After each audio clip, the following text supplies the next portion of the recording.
Another Like thing that and you write follow about for more. in Open When is just kind of chronic comparison and how we look around at the world around us and then we tell ourselves, I'm less than, I'm never going to make that money, I'm never going to be this, I'm never going to be that, nothing I ever do is right. And you're using comparison as a way to beat yourself down. And you have this quote in the book that I freaking love.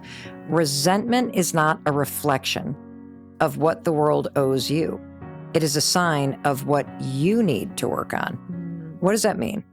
So for a lot of people, when they feel resentment, the tendency is to look at the person who you feel is making you feel that way, right? That they're doing something wrong, or they're overstepping the mark, or they're breaching your boundaries. And again, for me, that's very prey rather than predator, right? That's the sense of, it's being done to me, and Yes. and therefore I don't have control of that feeling.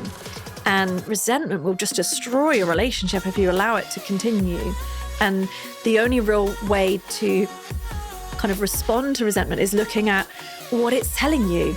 And it's often that you've not been putting healthy boundaries in place to prevent that.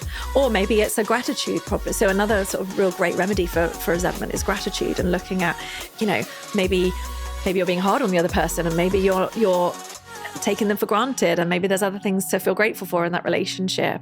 But often it's that sense of you've allowed certain barriers to be breached, or certain healthy boundaries to be breached and walked over, and then you're going to be bitter about it, as opposed to taking responsibility for holding them up and doing the really difficult thing, but the thing that's going to create that kind of healthy experience in your relationship again.